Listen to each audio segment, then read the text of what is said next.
Hello everyone, आप सभी लोगों को आनंद सर का नमस्कार। आई होप कि आप सभी लोग अच्छे होंगे, स्वस्थ होंगे और जम के पढ़ाई कर रहे होंगे। Remember, consistent and disciplined effort will give you a positive result. जो अभ्यास डीपीक्यू सीरीज है ये स्ट्रिक्टली बेस्ड है एसएससी के लेटेस्ट पैटर्न पे। अभ्यास डीपीक्यू आपको कंसिस्टेंट एंड डिसिप्लिन बनाए रखने में बहुत हेल्प करेगी। हमें हमारे सिलेबस को टाइमली कंप्लीट करना है, खूब एमसीक्यू प्रैक्टिस करना है, रिवीजन नोट्स बना के चलिएगा कि लास्ट मोमेंट पे आपके पास शॉर्ट नोट्स हों जिसके माध्यम से आप रिवाइज कर पाओ। आज हम सेट नंबर 11 को डिस्कस करेंगे।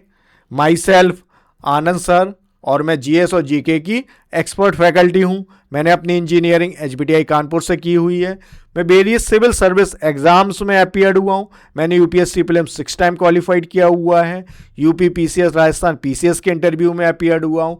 पिछले कई सालों से टीचिंग एंड मेंटरिंग में अपनी सेवाएं दे रहा हूँ। चलिए हम अपने सेट नंबर 11 का पहला क्वेश्चन देखते हैं। ये आपका रिलेटेड है स्टेटमेंट बेस्ड क्वेश्चंस पे। 2 स्टेटमेंट आपको दिए गए हैं और उसके बेसिस पे 4 ऑप्शंस बनाए गए हैं। चलिए पहले स्टेटमेंट को देखते हैं। The president of India shall have the power to appoint and remove the speaker of Lok Sabha. Bharat के राष्ट्रपति को लोकसभा के अध्यक्ष की नियुक्ति करने और हटाने की शक्ति होती है। क्या स्टेटमेंट सही है? ये स्टेटमेंट आपका गलत है, क्योंकि जो अनुच्छेद 93 है जो कि आपका स्पीकर और डिप्टी स्पीकर से संबंधित है, इसके अनुसार जो लोकसभा का जो स्पीकर और डिप्टी स्पीकर है उसका चुनाव लोकसभा के सदस्यों के माध्यम से होता है, ना कि राष्ट्रपति के द्वारा अपॉइंट किया जाता है। तो ये स्टेटमेंट आपका गलत हो जाएगा। Deputy speaker of Lok Sabha. अच्छा, फिर राष्ट्रपति की क्या भूमिका होती है? राष्ट्रपति की सिर्फ और सिर्फ इतनी भूमिका होती है कि वो उस डेट को नोटिफाई करता है जिस डेट को लोकसभा के स्पीकर का चुनाव होता है। Notify the date of election. अच्छा, रिमूवल प्रक्रिया आपका जो आर्टिकल 94 है ये आपका संबंधित है वेकेशन, रेजिग्नेशन एंड रिमूवल से। लोकसभा के स्पीकर को आप एक resolution passed by majority of member के माध्यम से हटा सकते हैं। Resolution passed by majority of member of house. अच्छा, भी जब ये रेजोल्यूशन दिया जाता है तो 14 दिन का एडवांस नोटिस दिया जाता है। एडवांस नोटिस, ठीक है। और वर्तमान में जो 18वीं लोकसभा है इसके स्पीकर जो हैं आपके, उनके अगेंस्ट अपोजिशन पार्टीज लोकसभा में रेजोल्यूशन लाने वाली हैं। ओम बिरला कहाँ से आपके लोकसभा के सदस्य हैं? ये आपके सदस्य हैं कोटक लोकसभा कंस्टिट्यूएंसी से, ठीक है।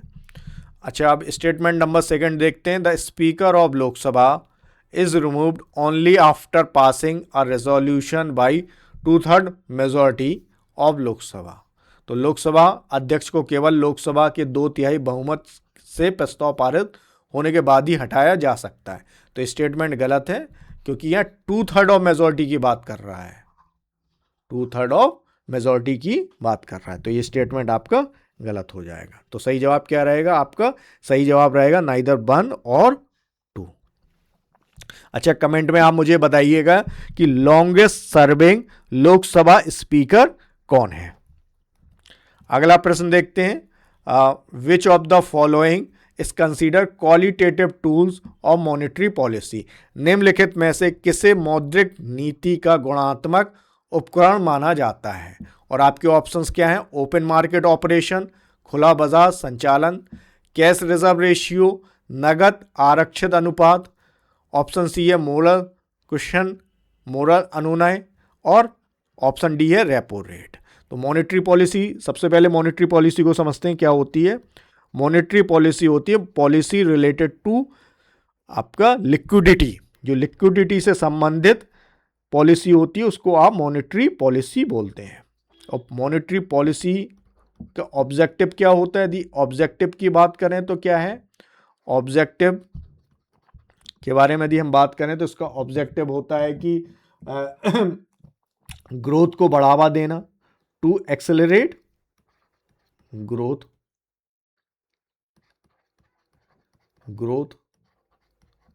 प्राइस स्टेबिलिटी रखना, मतलब इन्फ्लेशन को नियंत्रण में रखना, प्राइस स्टेबिलिटी,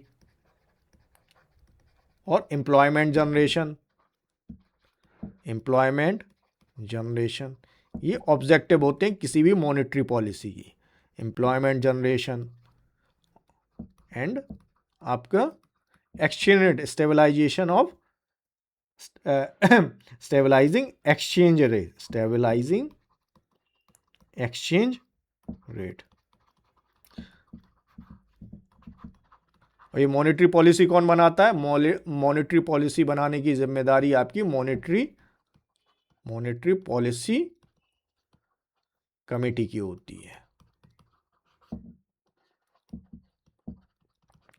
फिस्कल पॉलिसी, आपकी fiscal policy government of India बनाती है, और मॉनेटरी पॉलिसी कमेटी, और ये एक 6 मेंबर कमेटी होती है, 6 मेंबर कमेटी होती है जिसको अध्यक्ष कौन करता है, आरबीआई गवर्नर।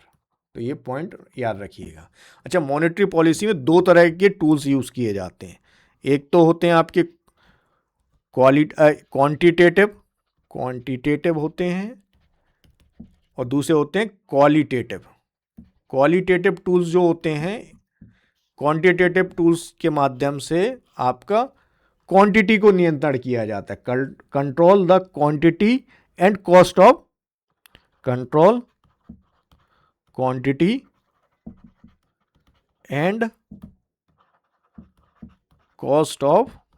क्रेडिट। और क्वालिटेटिव के माध्यम से क्या नियंत्रण किया जाता है, direction and use of credit. तो ये आपसे क्या पूछा है कि इनमें से कौन क्वालिटेटिव टूल्स हैं। ठीक है, तो आपके सबसे पहले क्वांटिटेटिव में यदि हम देखें क्या क्या होते हैं, इसमें होते हैं आपके बैंक रेट हो गया, ठीक है, आपका ओपन मार्केट ऑपरेशन हो गया, इसमें आपका CRR होता है, इसमें SLR भी होता है। ये सब आपके किस में जाएंगे, क्वांटिटेटिव में। क्वालिटेटिव में आपका मोरल क्वेश्चन, तो सही जवाब क्या रहेगा आपका, सी ऑप्शन। रेपो रेट भी आपका क्वांटिटेटिव टूल होता है। अगला प्रश्न देखते हैं, which one of the following is not correct about the repo rate. Repo rate के संबंध में क्या निम्नलिखित में से क्या सही नहीं है। अच्छा, आपके ऑप्शंस क्या क्या दिए गए हैं। पहला ऑप्शन देखते हैं, ऑप्शन नंबर ए को, it is the interest rate charge by central bank on overnight loan. बिल्कुल सही स्टेटमेंट है। रेपो रेट क्या होता है, रेपो रेट वो रेट ऑफ इंटरेस्ट होता है, या वो जिस पर reserve bank of India short term liquidity को मैनेज करने के लिए जो कमर्शियल बैंक जो लोन लेती हैं आरबीआई से, वो उस रेट को, जिस रेट पे वो charge reserve bank of India से लोन लेती हैं शॉर्ट टर्म लिक्विडिटी को मैनेज करने के लिए, उस रेट को क्या बोलते हो आप, रेपो रेट। तो ये सही है भाई। It is the interest rate paid by commercial bank on overnight borrowing. बिल्कुल सही है। कमर्शियल बैंक किसको पे करती हैं, आरबीआई को। बिल्कुल सही है। स्टेटमेंट नंबर ऑप्शन सी देखते हैं, it is the interest rate agreed upon in a loan contract between commercial bank and central bank. ये स्टेटमेंट भी सही है। देखिए, रेपो रेट जो फैसिलिटी है ये क्या है, रेपो रेट या रीपर्चेज रेट भी बोलते हैं इसको, रीपर्चेज रेट। इसको आसान भाषा में समझते हैं। लेट सपोज करिए कि आपका कमर्शियल बैंक है बैंक ए है, इसको लोन चाहिए अपनी शॉर्ट टर्म लिक्विडिटी को मैनेज करने के लिए कैश चाहिए, तो ये आरबीआई के पास अप्रोच करेगा।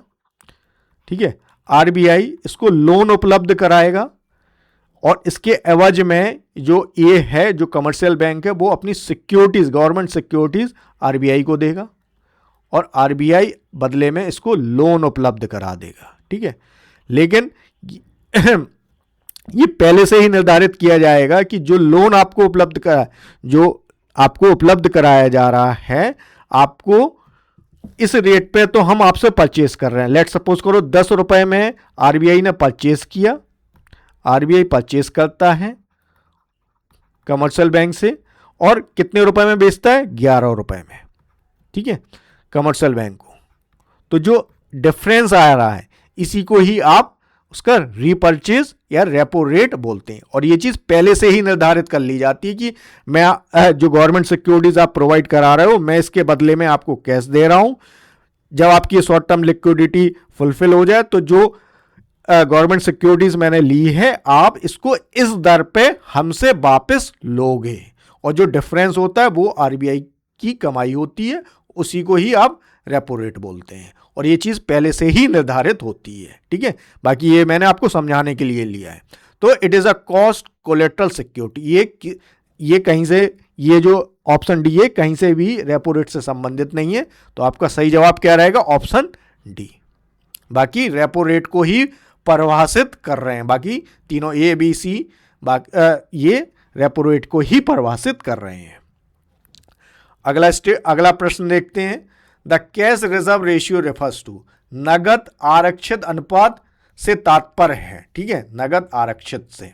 और आपके ऑप्शंस क्या क्या हैं, a share of net demand and time liabilities that bank have to hold as liquid asset, शुद्ध मांग और समय देनदारी का वह हिस्सा जिसे बैंकों को तरल संपत्ति के रूप में रखना होता है। ठीक है भाई, अगला ऑप्शन देखते हैं।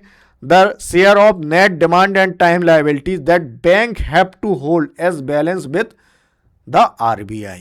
ठीक है भाई, ऑप्शन सी देखते हैं। The share of net demand and time liabilities that bank have to hold as part of their cash reserve, शुद्ध मांग और समय देनदारी का वह हिस्सा जिसे बैंकों को अपने नगद भंडार के हिस्से के रूप में रखना होता है। ऑप्शन डी है the ratio of cash holding to reserve of bank, बैंकों के नगद होल्डिंग का भंडार के अनुपात। तो कैश रिजर्व रेशियो क्या होता है, देखिए कैश रिजर्व रेशियो तो नाम से ही पता चल रहा है ये कैश के फॉर्म में रखा जाता है।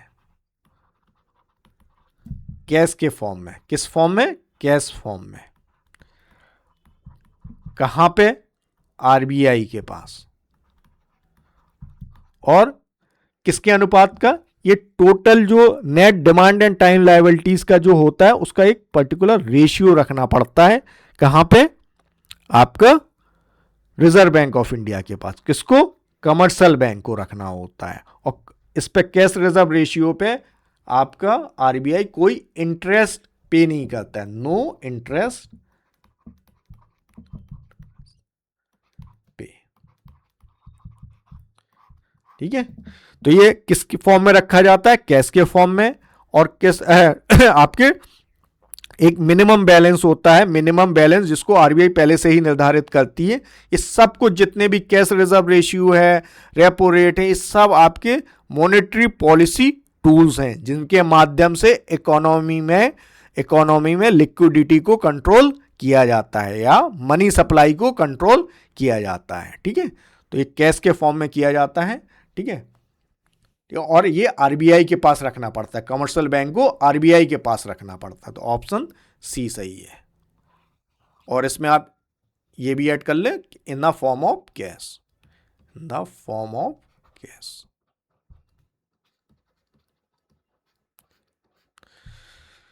ठीक है, अगला प्रश्न देखते हैं। हु अपॉइंट डिस्ट्रिक्ट जज in the state according to article 233, अनुच्छेद 233 के अनुसार एक राज्य में जिला न्यायाधीशों की नियुक्ति कौन करता है। और आपके ऑप्शन है, ये ऑप्शन है द प्रेसिडेंट, राष्ट्रपति। ऑप्शन बी है द चीफ मिनिस्टर, मुख्यमंत्री, the governor in consultation with the high court, उच्च न्यायालय के परामर्श से राज्यपाल, और ऑप्शन डी है chief justice of India, Bharat के मुख्य न्यायाधीश। तो ये आपसे क्या पूछ रहा है कि जो डिस्ट्रिक्ट जज है किसी स्टेट में, डिस्ट्रिक्ट जज की कौन नियुक्ति करता है? तो नियुक्ति करने का अधिकार किसको है? गवर्नर को। डिस्ट्रिक्ट जज को कौन अपॉइंट करता है? गवर्नर।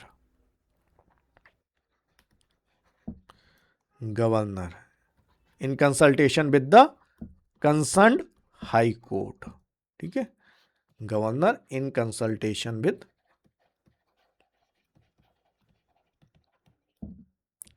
Concerned high court.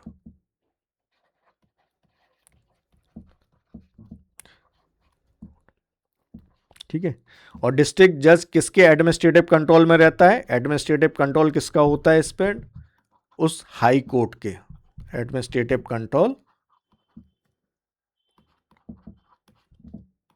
ठीक है, कंसर्न हाई कोर्ट।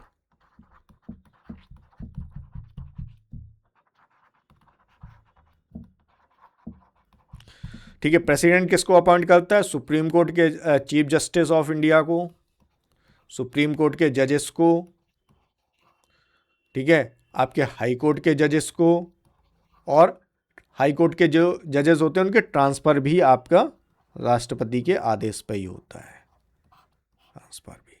ठीक है, लेकिन ये सब जो इस राष्ट्रपति करता है ये आपका कॉलेजियम सिस्टम की रिकमेंडेशन पे करता है।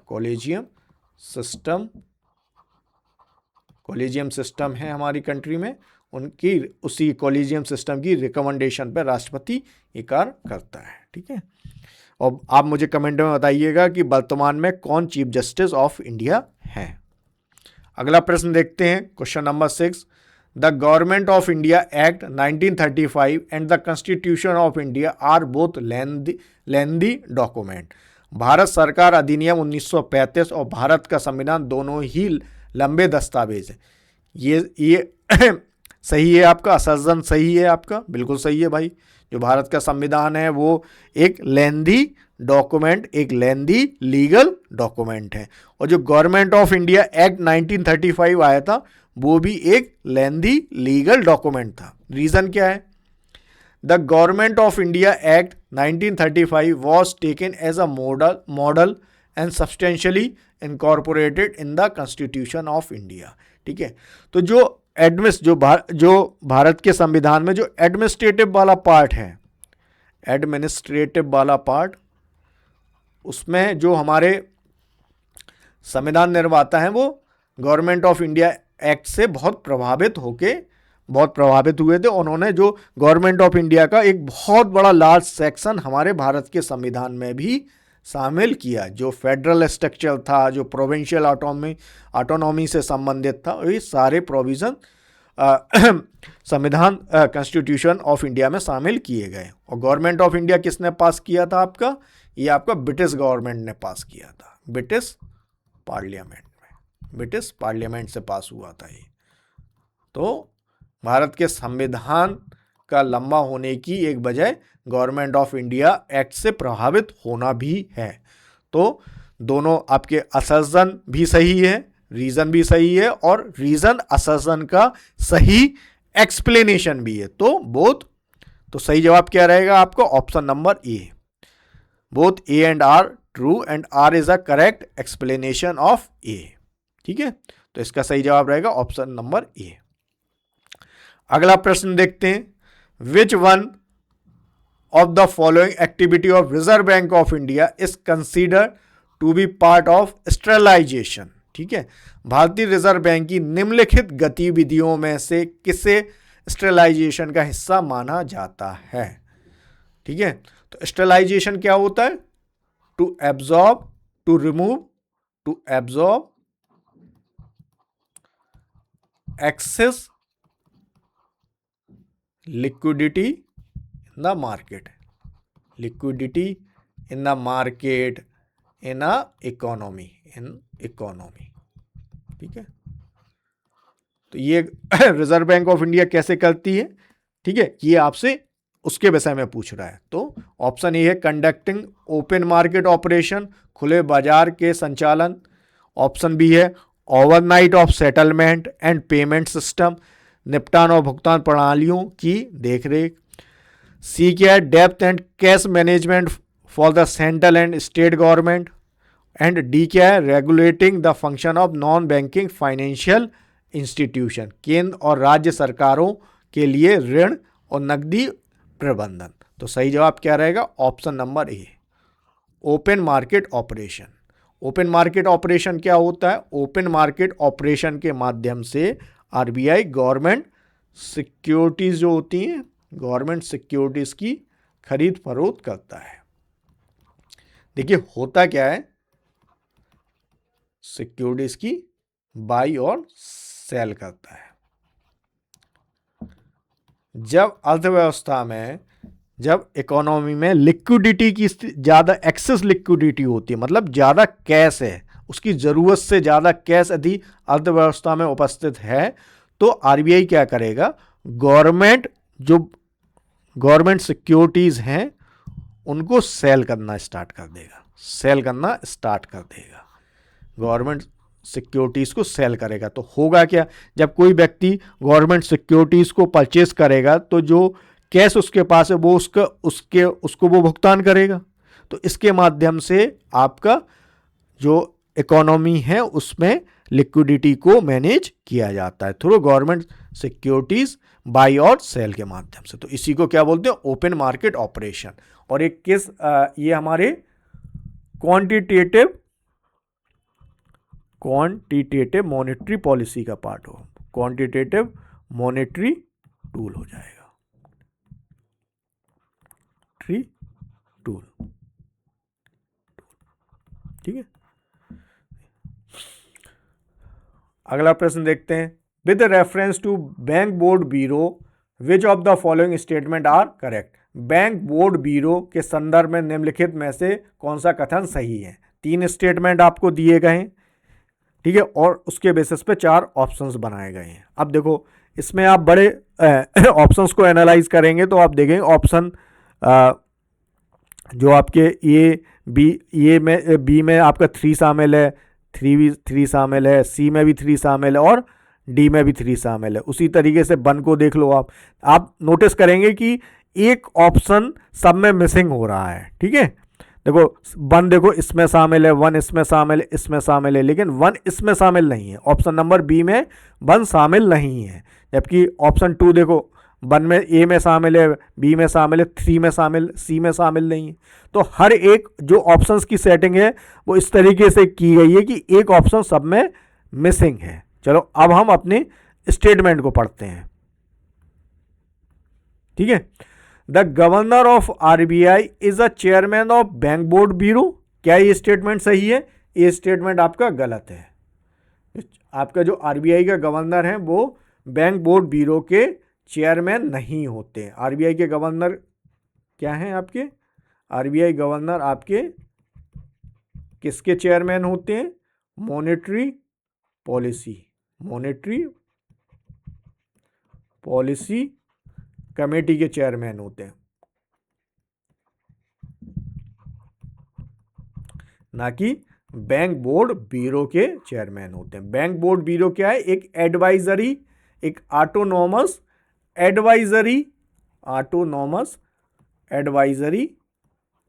या रिकमेंडेटरी बॉडी है, ऑटोनॉमस बॉडी है। ये रिकमेंडेशन देती है, रिकमेंडेशन। ठीक है, और इसको किसकी कमेटी की रिकमेंडेशन पे बनाया गया था? पीजी नायक कमेटी की रिकमेंडेशन पे इसको बनाया गया था। तो ये स्टेटमेंट आपका गलत है। अब आप ऑप्शंस को देखो, जहां जहां 1 है उसको एलिमिनेट कर दो। ये गलत हो जाएगा, ये गलत हो जाएगा और ये गलत हो जाएगा। आपको आपका सही जवाब मिल जाएगा, और वो सही जवाब क्या रहेगा? Option number B. देखो जब आप ये नोटिस करो कि जो ऑप्शंस दिए गए हैं उन ऑप्शंस में हर एक जो स्टेटमेंट है वो 3 बार आया है, बस एक में किसी में एक मिसिंग है। जब इस तरीके का कॉम्बिनेशन आपको मिल जाए तो बहुत आसान होता है कि आप क्वेश्चंस को अप्रोच कर पाओ। आपको जो आपके जवाब, आप एक स्टेटमेंट के आधार पर भी ऑप्शन आंसर कर सकते हो। अब दूसरा स्टेटमेंट देख लेते हैं। RBI recommend, bank board bureau recommends for the selection of heads for public sector bank, बिल्कुल सही है। ये रिकमेंडेशंस प्रोवाइड कराता है कि भाई किस व्यक्ति का जो हेड, जो सीनियर मोस्ट पोजीशन है पब्लिक सेक्टर बैंक्स में या इंश्योरेंस कंपनीज में, उसमें किसका अपॉइंटमेंट किया जाना चाहिए, उसका सिर्फ रिकमेंडेशंस देता है। ठीक है। Bank board bureau helps the public sector bank in the developing studies and capital raising plans, ये स्टेटमेंट भी आपका सही है। ठीक है। सार्वजनिक क्षेत्र के बैंकों की रणनीतियों और उनकी पूंजी जुटाने की योजनाओं को विकसित करने में मदद करता है, बिल्कुल सही है। कमेंट में आप मुझे बताइएगा कि बैंक बोर्ड ब्यूरो के वर्तमान अध्यक्ष कौन है, और इसका सही जवाब क्या रहेगा आपका, ऑप्शन नंबर बी आपका सही जवाब है। अगला प्रश्न देखते हैं। विच of the following sequences indicate the correct chronology, निम्नलिखित में से कौन सा क्रम सही कालानुसार को इंगित करता है। ठीक है भाई, इसमें आपको क्या दिया गया, 3 आपके फिलोसोफर्स दिए गए हैं, भक्ति संत पोएट दिए गए हैं, और उनके टाइम पीरियड के बारे में पूछा जा रहा है। ये शंकराचार्य हैं, एक शंकराचार्य हो गए, रामानुज हो गए और चैतन्य महाप्रभु हो गए। ठीक है। तो शंकराचार्य आपके किस पीरियड में आए, शंकराचार्य आपके 7th 8th AD वाले टाइम में आते हैं। ठीक है। उसके बाद कौन आते हैं, रामानुज आते हैं। उसके बाद कौन आते हैं, चैतन्य महाप्रभु। तो सही जवाब क्या रहेगा आपका, जिसमें देखो शंकराचार्य आपकी किस पीरियड में आए,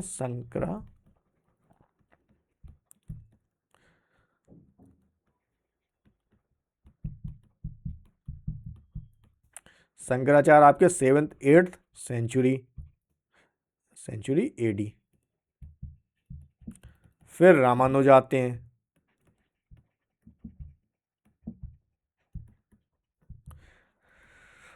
ये आपके 10th 11th सेंचुरी वाले। जब एग्जैक्ट डेट नहीं मालूम हो तो कम से कम सेंचुरी तो हमें पता ही होना चाहिए ना। फिर आपके चैतन्य महाप्रभु, ये आपके किसमें 14-15 सेंचुरी। ठीक है। तो सही जवाब क्या रहेगा आपका, option number A, Shankaracharya, Ramanuja and Chaitanya. ठीक है। शंकराचार्य ने किस फिलॉसफी की, अद्वैतवाद,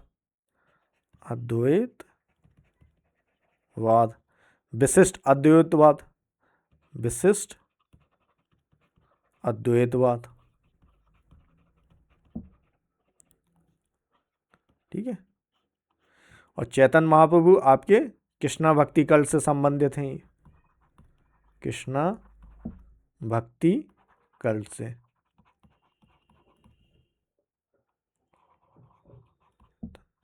चैतन्य। ठीक है। तो सही जवाब क्या रहेगा आपका, ऑप्शन नंबर ए। अगला प्रश्न देखते हैं। कंसीडर द फॉलोइंग, निम्नलिखित कथनों पर विचार करें। ये आपका सेंसस से संबंधित है, चलिए पढ़ते हैं। The census of India 2027 will be the 16th census of the country and the 8th census since independence. Bharat की जनगणना 2027 देश की 16वीं जनगणना और स्वतंत्रता के बाद 8वीं जनगणना होगी। ये स्टेटमेंट सही है कि गलत है, ये स्टेटमेंट आपका सही है। देखिए, जो लास्ट सेंसस हुई थी वो कब हुई थी आपकी, जो 15 सेंसस हुई थी आपकी, ये आपकी होती है 2011 में। अब 16 सेंसस का प्रस्तावित थी आपके यहाँ, क्योंकि हमारे यहाँ हर 10 साल में सेंसस होती है, ये 2021 में होनी थी, बट ये नहीं हो पाई। क्यों नहीं हो पाई, ड्यू टू कोरोना की वजह से ये नहीं हो पाई। अब ये 2027 में इसको कराया जाना है। ठीक है। और ये 16 सेंसस होगी आपकी, और आज़ादी के बाद ये 8th सेंसस रहेगी। तो ये स्टेटमेंट आपका ये सही है। स्टेटमेंट नंबर 2 देखते हैं। The census of India 2027 will be the first digital census. ये स्टेटमेंट भी सही है। ये फर्स्ट डिजिटल सेंसस है और ये कितने फेजेस में कराई जाएगी? ये आपकी 2 फेजेस में। कितने फेजेस में रहेगी ये? 2 फेजेस में। 2 फेजेस में।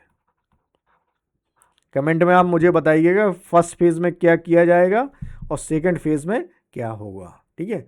अच्छा, the census of India will also include caste based census data after census 51। ये बात सही है कि जो सेंसस 2027 है ये कास्ट बेस्ड डाटा भी इकट्ठा करेगी, लेकिन आफ्टर सेंसस 1951 के बाद नहीं, आफ्टर 1931 के बाद। 1900 जो सेंसस आपका 1931 रहा था लास्ट टाइम, इस सेंसस में कास्ट बेस्ड आंकड़े इकट्ठे किए गए थे। अब जो 2027 में जो जनगणना हो रही है उस जनगणना में कास्ट बेस्ड डाटा भी इकट्ठा किया जाएगा। अब आपसे क्या पूछ रहा है? विच ऑफ द स्टेटमेंट गिविंग एबो आर करेक्ट। ऊपर दिए गए कथनों में से कौन सा सही है? अब देखो स्टेटमेंट नंबर 3 तो आपका गलत है। 3 कहाँ कहाँ है? देखो 3 आपका ए में है, सी में है और डी में भी है। तो बड़ी आसानी से आपको आपका जवाब मिल जाएगा। अच्छा, इसको आप अभी देखो जो प्रोसेस मैंने अपनाई वो प्रोसेस क्या थी कि पहले मैंने स्टेटमेंट को पढ़ा, फिर उसके आधार पे ऑप्शंस को चेक किया। लेकिन जब आप एग्जाम में हो तो आप सबसे पहले ऑप्शंस देखा करें और नोटिस ये किया करें कि किस ऑप्शंस में क्या चीज़ मिसिंग है, और उसी के आधार पर किसी एक स्टेटमेंट को पकड़ के आप आगे बढ़ सकते हो। जो स्टेटमेंट आपको सबसे सही ढंग से पता हो, जिसकी जो आपको स्टेटमेंट 100% पता हो, उस स्टेटमेंट से आप शुरुआत कर सकते हो। तो इस तरह जब ये मल्टीपल ऑप्शंस वाले केस होते हैं ना, या इसी तरीके से एग्जाम्स में आपको अप्रोच किया जा सकता है। तो सही जवाब क्या रहेगा आपका? Option number B and C. अच्छा, कमेंट में आप मुझे फेजेस बताइए। आप मुझे रेफरेंस डेट बताइएगा। Reference date. और भारत में फर्स्ट टाइम कब सेंसस हुई थी? अच्छा, सेंसस को कौन कराता है? Registrar general and census commissioner. इसकी सेंसस पे हम एक सेपरेट वीडियो भी बनाएंगे, ठीक है, इसमें मैं बहुत डिटेल में आपको सेंसस के बारे में बताऊंगा। Conducted by registrar general and census commissioner.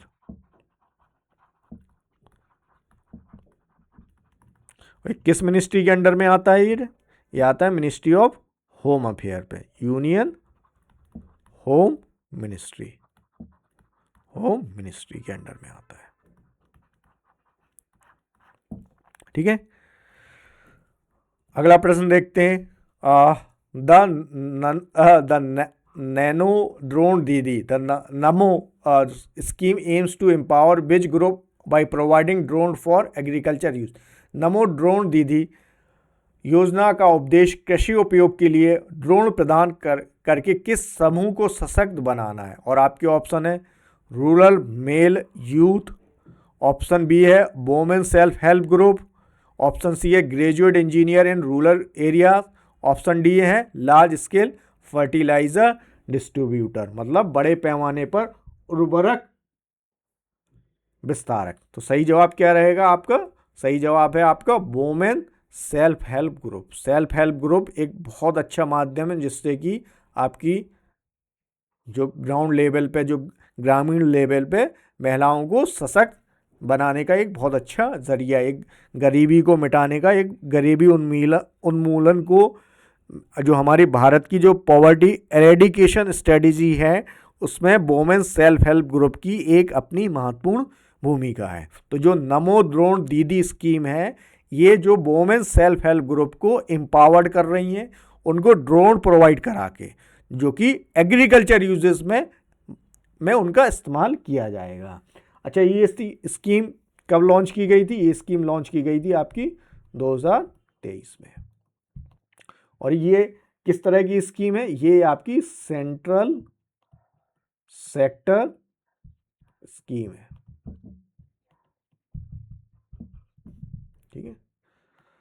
और इसको कौन इंप्लीमेंट कर रहा है? कृषि विकास केंद्र, कृषि विकास केंद्र।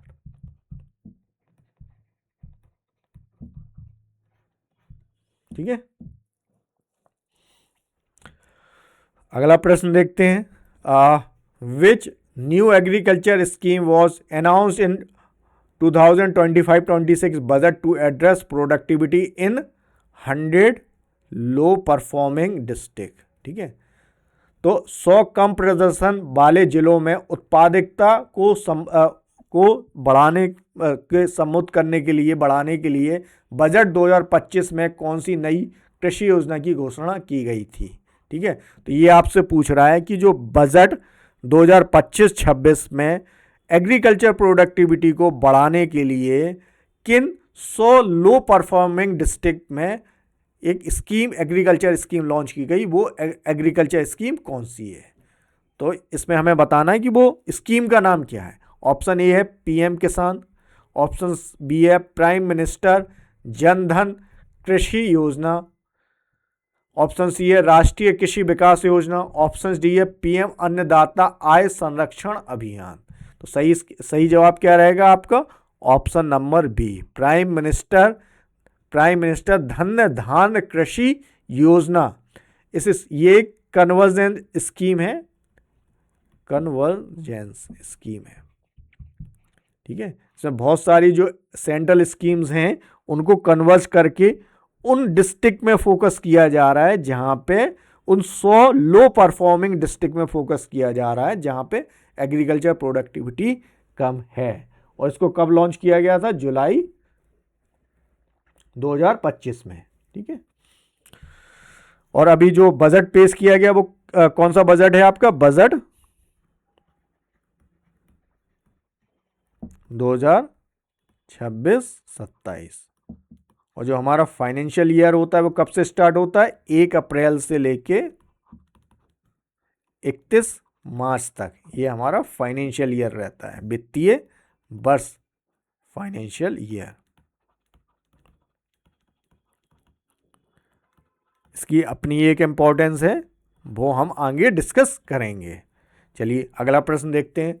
अगला प्रश्न है the PM Vidya Lakshmi scheme highlighted in recent education reform primarily aims to provide।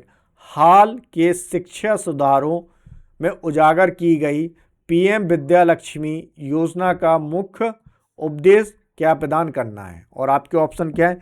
Free tablet to school students, स्कूली छात्रों को मुफ्त tablet, collateral free education loan for higher education, उच्च शिक्षा के लिए उच्च शिक्षा के लिए कोलेटर फ्री शिक्षा ऋण उपलब्ध कराना, ऑप्शन सी है scholarship for PhD student only, केवल पीएचडी छात्रों के लिए छात्रवृत्ति, ऑप्शन डी है skill development for drop out, school छोड़ने वालों के लिए कौशल विकास। तो सही जवाब है आपका ऑप्शन नंबर बी। ये जो पीएम विद्या लक्ष्मी स्कीम है ये क्या प्रोवाइड करा रही है? Collateral free higher education loan, मतलब हायर एजुकेशन करने वालों के लिए ये लोन प्रोवाइड करा रही है, कोलेट्रल फ्री लोन प्रोवाइड करा रही है। और ये स्कीम कब लॉन्च की गई थी आपकी? ये स्कीम लॉन्च की गई थी आपकी नवंबर 6, 2024 को। और ये क्या प्रोवाइड कराती है? Collateral free education loans for higher education within the country. अगला प्रश्न देखते हैं। Panini the first grammarian of Sanskrit language in India lived during the. Panini Bharat के संस्कृत भाषा के पहले व्याकरणविद हैं, किसके दौरान रहते थे? ठीक है, तो पाणिनि कौन है? जिन्होंने अष्टधाई, एक संस्कृत ग्रामर की बुक है अष्टधाई, ये बुक है अष्टधाई, एक संस्कृत ग्रामर बुक है, इसकी रचना की थी, संस्कृत ग्रामर बुक। तो ये पूछ रहा है कि इन किस टाइम पीरियड में ये रहा करते थे, ग्रामर बुक है। ठीक है, तो सही जवाब क्या रहेगा आपके? और आपके ऑप्शंस क्या? 2nd century BC, 6th and 5th century BC, 2nd century AD, और आपके ऑप्शन डी है 5th and 6th century AD. तो सही जवाब रहेगा आपका ऑप्शन नंबर बी। जो एक इनका समय काल माना गया है वो 6 से 5th सेंचुरी माना गया है। ठीक है, क्योंकि हम बीसी में बात कर रहे हैं इसलिए हम आपके डिसेंडिंग ऑर्डर में बात कर रहे हैं। छठी और 5वीं शताब्दी ईसा पूर्व। अष्टदाही।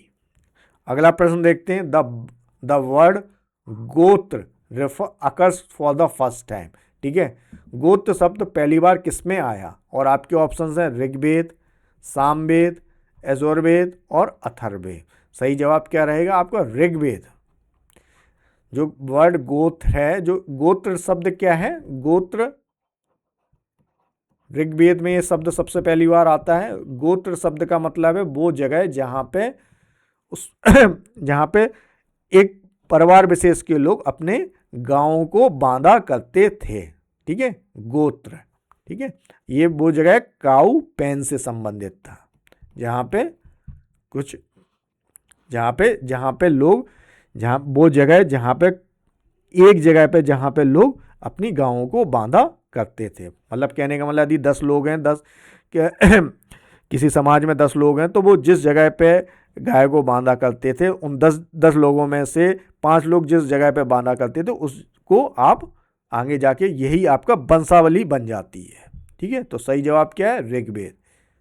ऋग्वेद में गोत्र शब्द सबसे पहली बार आता है। अगला प्रश्न देखते हैं। Who was the chairman of the Rajya Sabha at the time of first Lok Sabha? पहली लोकसभा के समय राज्यसभा के सभापति कौन थे? ठीक है, और आपके ऑप्शन क्या है? NC Chatterjee, doctor S Radhakrishna, option C AK Gopalan, option D है महावीर त्यागी। ठीक है, तो जब फर्स्ट लोकसभा रही होगी, फर्स्ट लोकसभा,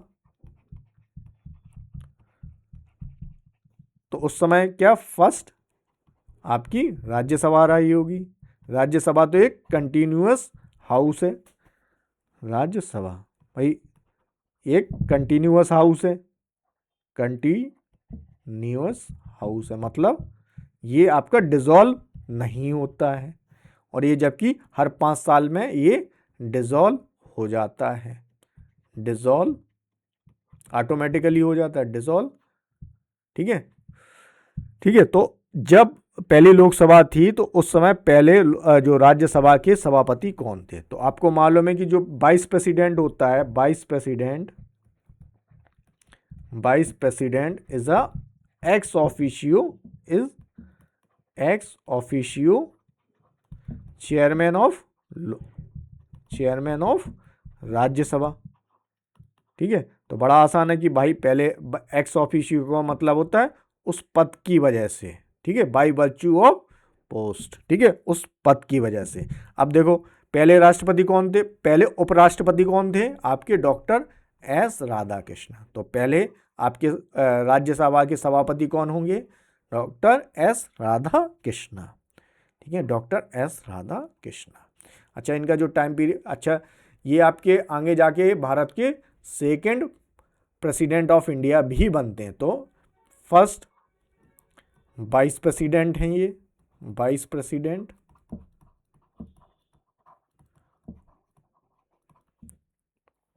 और ये आपके सेकेंड प्रेसिडेंट भी है।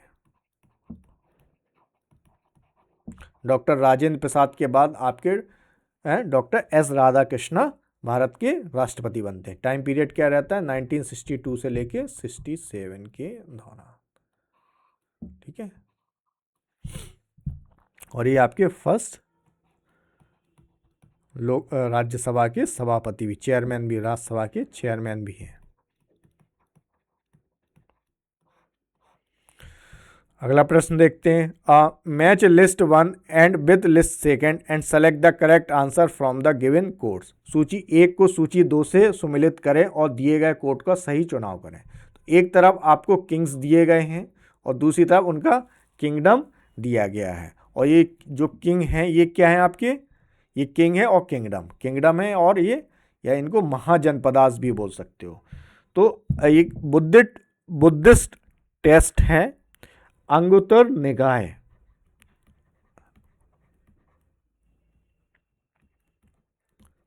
अंतर निकाय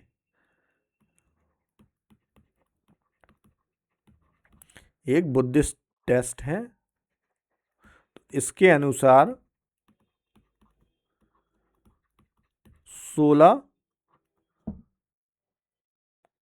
16 महाजनपदास थे, 16 महाजनपदा,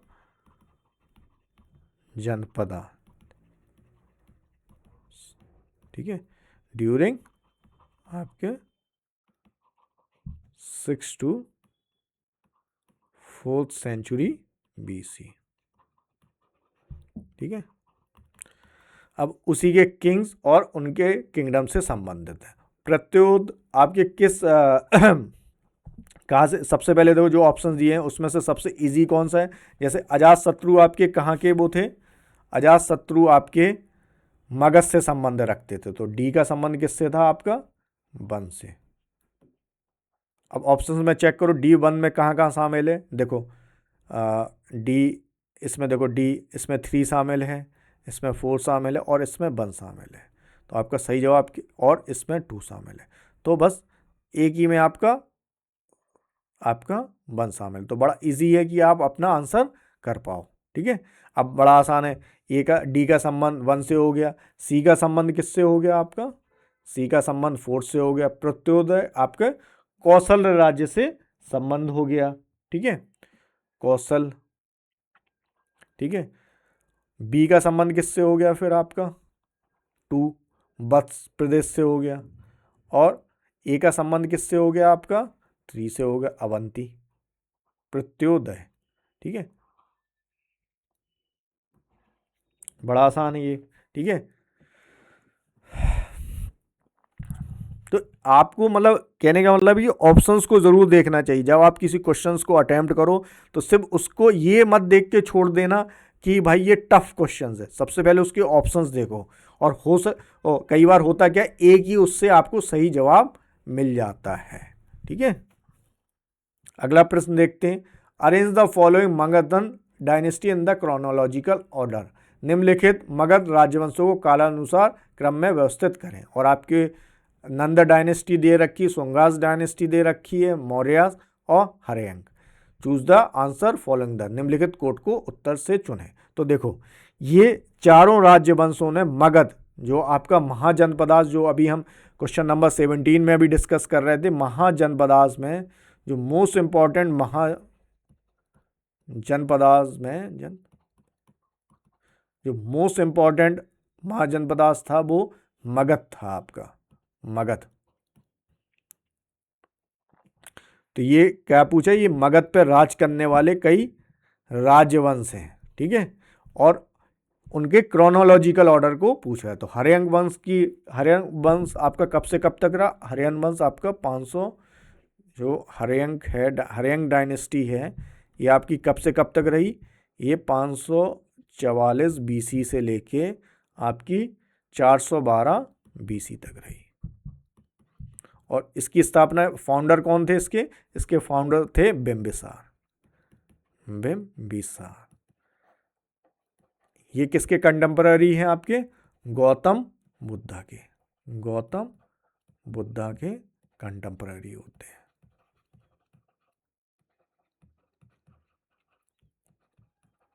ठीक है। हर्यंक डायनेस्टी के बाद कौन सी डायनेस्टी आती है, शिशुंग डायनेस्टी आती है। हर्यंक डायनेस्टी से ही आपके अजातशत्रु थे, अजातशत्रु भी थे इसी डायनेस्टी से, शत्रु, ठीक है। इसी डायनेस्टी से आपके उदयन थे, ठीक है। उसके हर्यंक डायनेस्टी के बाद कौन सी आती है, शिशुंग डायनेस्टी आती है, शिशुंग,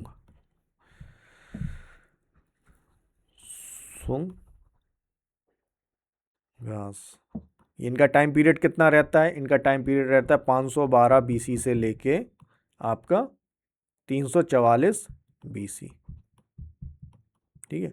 और इसके फाउंडर कौन थे, शिशुंग ही इसके फाउंडर होते हैं, शिशुंग। इनके बाद कौन सी डायनेस्टी आती है आपकी, इनके बाद आती है नंद डायनेस्टी आती है। नंद डायनेस्टी की स्थापना, नंद डायनेस्टी का पीरियड कितना, 344 से लेके 300 आपका 23 BC। और इसकी स्थापना किसने की? महापद्मानंद।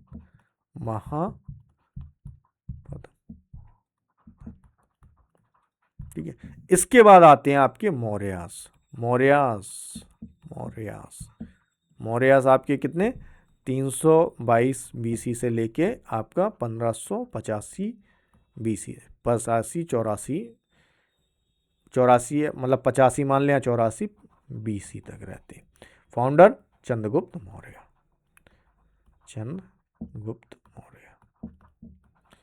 ठीक है। इन सब लोगों की जो पॉलिटिकल सीट कहाँ होती है? मगध होती है। बट समय के साथ ये एम्पायर बढ़ता जाता है। ठीक है। तो अब बड़ा आसान रहेगा इनको अरेंज करना। पहले हरे अंक आए तो 4 नंबर वाला कौन सा है? 4 नंबर वाला ये है। ठीक है। अब देखो सबसे पहले इसमें देखो 4 नंबर। ठीक है। इसमें देखो आप जो 4 ऑप्शंस दिए हैं, ये चारों में से सही मैचिंग नहीं हो रही है। तो सही जवाब क्या रहेगा आपका? 4 4 2 4 2 1 और 3। ठीक है। तो हम इसको सही कर लेंगे। जो ऑप्शन नंबर बी है, इसको 1 की जगह 2 करेंगे। ठीक है। और 3 की जगह पे हम क्या करेंगे? 1 और फिर इसको हम 3। ये हमारा सही जवाब रहेगा। इसको आप करेक्ट कर लीजिएगा इसको। ठीक है। एक टाइपिंग एरर रही है ये, इसको आप करेक्ट कर लेंगे। सही ऑर्डर ये रहेगा। ठीक है। यहाँ मैंने डायनेस्टी का टाइम पीरियड भी मेंशन किया और उनके फाउंडर्स। अगला प्रश्न देखते हैं। Where did Gautam Buddha deliver his first sermon known as Dharma Chakra Pravartan? ठीक है, that is turning of the wheel of law. Gautam Buddha ने अपना पहला उपदेश, जिसे धर्म चक्र प्रवर्तन के रूप में जाना जाता है, कहाँ दिया था? ठीक है। तो ये गौतम बुद्धा के जीवन से संबंधित है। ठीक है। और ऑप्शन ए है सांची, ऑप्शन बी है सारनाथ, ऑप्शन सी है श्रावस्ती, ऑप्शन डी है बोधगया। तो सही जवाब क्या रहेगा आपका? सारनाथ। गौतम बुद्धा ने जो अपना पहला प्रवचन कहाँ पे दिया था? First sermon after nirvana. जब उन्हें निर्वाणा हो गया था, उसके बाद उन्होंने अपना पहला प्रवचन कहाँ दिया था? सारनाथ में। First sermon.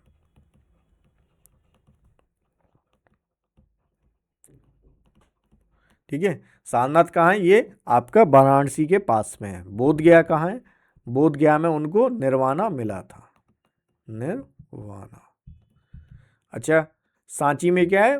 बौद्ध स्तूप्स आपको देखने को मिलते हैं। बौद्ध स्तूप्स आपको देखने को मिलते हैं। अच्छा, कमेंट में आप मुझे बताइएगा कि जो गौतम बुद्धा हैं, इनका जन्म कहाँ पे हुआ था? गौतम बुद्धा का जो जन्म है, बर्थ प्लेस कहाँ है? Birth place. गौतम बुद्धा से संबंधित एग्जाम्स में बहुत क्वेश्चंस पूछे जाते हैं। आप कोई सा भी एग्ज़ाम उठा लीजिएगा, कोई सा भी कम्पिटिटिव एग्ज़ाम उठा लीजिए, गौतम बुद्धा और महावीर के विषय में बहुत क्वेश्चंस पूछे जाते हैं। ठीक है। अगला प्रश्न देखते हैं। In Indian polity which is supreme? भारतीय राज्य व्यवस्था में सर्वोच्च कौन है? और आपके ऑप्शन है सुप्रीम कोर्ट, ऑप्शन बी है द कॉन्स्टिट्यूशन संविधान, और पार्लियामेंट संसद, और ऑप्शन डी है रिलीजन। सही जवाब क्या रहेगा आपका? भारत में सर्वोच्च क्या है? भारत में सर्वोच्च क्या पार्लियामेंट है कि सुप्रीम कोर्ट है कि कॉन्स्टिट्यूशन? भारत में जो सुप्रीम है वो क्या है? Constitution of India. Constitution of India. इसीलिए इसको द कॉन्स्टिट्यूशन ऑफ इंडिया बोलते हैं। ठीक है। कॉन्स्टिट्यूशन, इसी कॉन्स्टिट्यूशन से आपका पार्लियामेंट बनती है। इसी कॉन्स्टिट्यूशन ऑफ इंडिया क्या है? सुप्रीम है हमारे यहाँ। सुप्रीम। हर चीज़ कहाँ से निकल रही है? आपकी कॉन्स्टिट्यूशन ऑफ इंडिया से। पार्लियामेंट भी यहीं से निकल रहा है, सुप्रीम कोर्ट भी यहीं से निकल रहा है, इसलिए कॉन्स्टिट्यूशन ऑफ इंडिया सुप्रीम है। अगला प्रश्न देखते हैं, during the time of which Mughal emperor did the English east India company establish it's first factory. किस मुगल साम्राट के समय में इंग्लिश ईस्ट इंडिया कंपनी ने भारत में अपनी पहली फैक्ट्री स्थापित की। ठीक है, और आपके ऑप्शन है अकबर, जहांगीर, शाहजहां और औरंगजेब। सही जवाब क्या रहेगा आपका? सही जवाब रहेगा जहांगीर। ठीक है, जहांगीर के टाइम पे जो इंग्लिश ईस्ट इंडिया कंपनी थी उसने अपनी पहली फैक्ट्री लगाई। कमेंट में आप मुझे ये बताइएगा कि पहली फैक्ट्री कहाँ लगाई गई थी, किस जगह पे लगाई गई थी। ठीक है, अगला प्रश्न देखते हैं, which one of the following ruler who had granted diwani to the East India Company. निम्नलिखित शासकों में से एक जिसने ईस्ट इंडिया कंपनी को दीवानी प्रदान किया था। दीवानी का मतलब क्या है? यहाँ पे दीवानी का मतलब है right to collect land revenue. ठीक है, और आपके ऑप्शन है फर्रुखसियार, शाह आलम वन, शाह आलम सेकेंड, शुजा-उद-दौला। सही जवाब क्या रहेगा आपका? शाह आलम। किसने दिया था इनको? आपका किसने दीवानी राइट्स दिया था? दीवानी राइट आपका शाह आलम सेकंड ने दिया था। आफ्टर जब डिफीट हो जाती है, जब बैटल ऑफ बक्सर में डिफीट हो जाती है, battle of Buxar,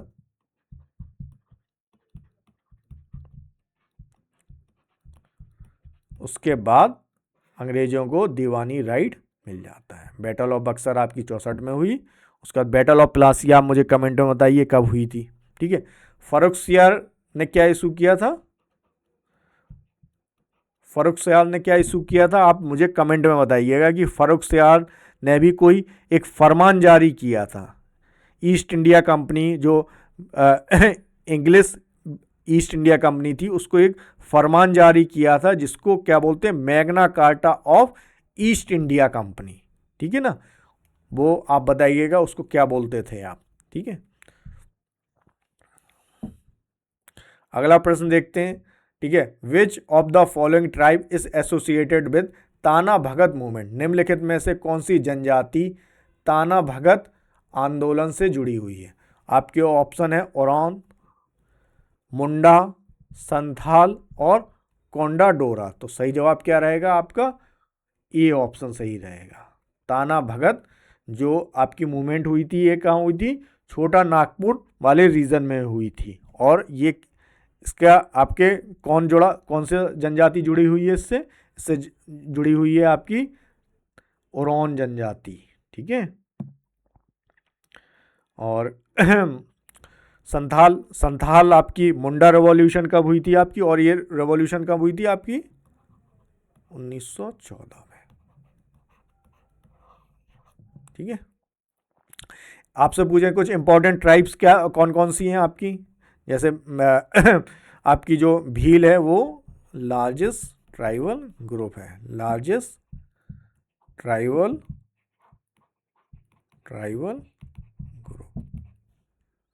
group of India.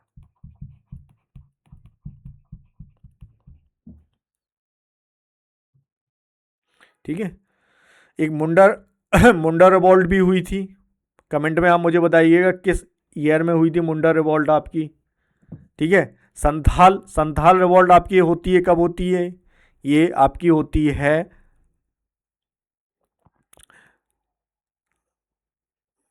एक मिनट संथाल आपकी कब होती है? संथाल होती है आपकी, ये आपकी रिवॉल्ट ऑफ 1857 से पहले होती है कि 1870 के बाद होती है? ये होती है आपकी रिवॉल्ट, ये संथाल होती है आपकी 1855-56 में। और इससे कौन जुड़ा हुआ? सिद्धू एंड कान्हू। ठीक है, और ये उड़ान जो है किसने लीड की थी आपकी? ये आपकी लीड बाई यात्रा भगत।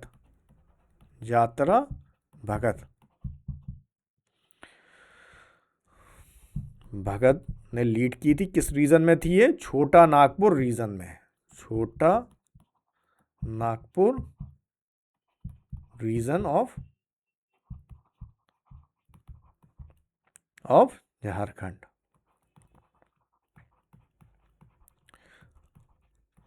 संथाल किस रीजन में हुई थी? संथाल परगना में। मुंडा कब हुई है? 1899। और किसने लीड किया था? बिरसा मुंडा में।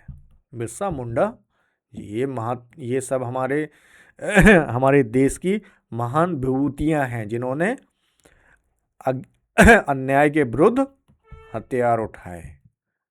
ठीक है। और जो इम्पोर्टेंट कुछ इम्पोर्टेंट आपके ट्राइबल ग्रुप्स हैं, जैसे कि मेघालय में कौन कौन से इम्पोर्टेंट ट्राइबल ग्रुप्स हैं? मेघालय में, ठीक है, गारो, खासी, जैंतिया, ये पहाड़ियों के भी नाम हैं और ट्राइबल ग्रुप के भी नहीं, जैंतिया। ठीक है। आपके सिक्किम से भूटिया एंड लेप्चा,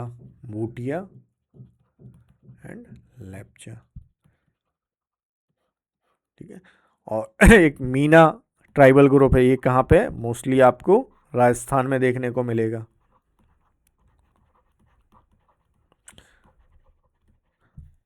अंडमान एंड निकोबार के आपके कोई पूछे तो जारावाज,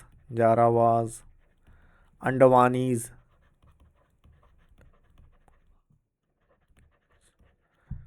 निकोबारीज, संथाल, ये सब आपके सेंटिनल ये सब आपके क्या हैं? ये ट्राइबल ग्रुप्स हैं। कहाँ के? अंडमान एंड निकोबार के। तो ये आपको मालूम होना चाहिए कौन सा ट्राइबल ग्रुप कहाँ पे रहता है। ठीक है। अगला प्रश्न देखते हैं। हु फाउंडेड द नौजवान भारत सभा? नौजवान भारत सभा की स्थापना किसने की थी? और आपके ऑप्शन है BC पाल, बिपिन चंद्र पाल जिनका पूरा नाम है, जी सुब्रमण्यम, सरदार भगत सिंह, ऑप्शन डी है रुक्मणी लक्ष्मीपति। तो सही जवाब क्या है? सरदार भगत सिंह। सरदार भगत सिंह ने आपकी नौजवान भारत सभा की स्थापना की थी। और ये कब की थी इन्होंने? 1926 में ये की थी। अच्छा, सरदार भगत सिंह जिनके इनका जो टाइम पीरियड होता है वो क्या होता है? 27 सितंबर से 1907 से लेके आपका 23 मार्च 1931। ठीक है। और इनके जो 23 मार्च है, इसको हम किस रूप में याद रखते हैं?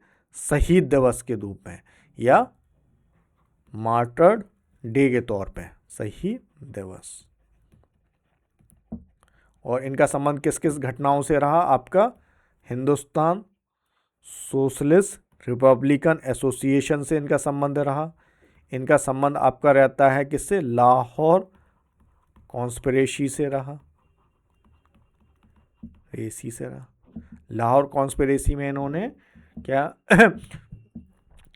जो आपके जब साइमन कमीशन आया था, तो साइमन कमीशन का विरोध करते करते लाला लाजपत राय की को काफ़ी लाठीचार्ज का सामना करना पड़ा और बाद में उनकी डेथ हो जाती है। तो उसी चीज़ का बदला लेने के लिए आपका जो भगत सिंह और अन्य स्वतंत्रता सेनानियों ने किसको मार दिया था? जॉन सॉन्डर्स को।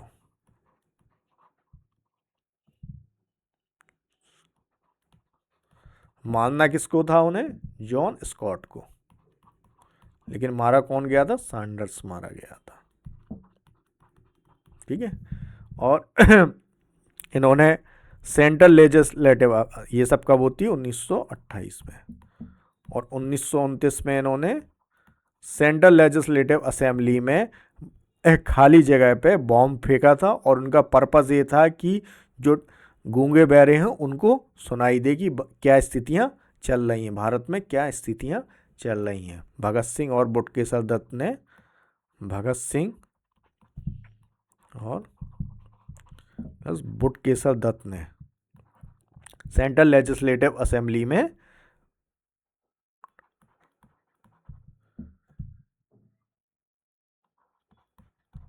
दत्त ने बॉम्ब फेंका था।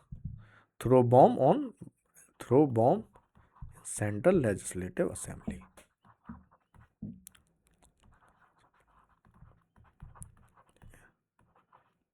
ठीक है, इन्होंने एक बुक का नाम, एक बुक लिखी वाई, एक पैम्पलेट था Y I am अथेस्ट।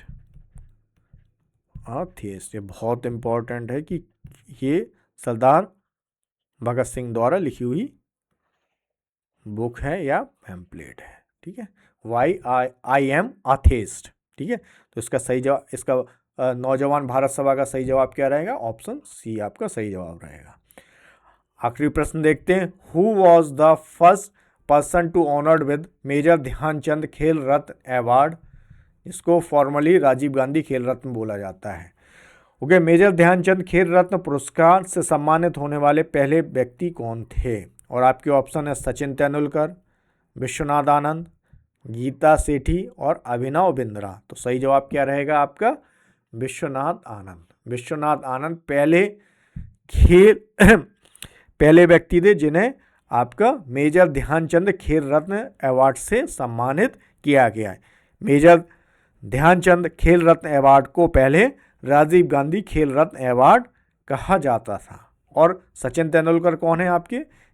Sachin Tendulkar first sport person हैं जिन्हें भारत रत्न से सम्मानित किया। स्पोर्ट पर्सन जिनको भारत रत्न से सम्मानित किया गया।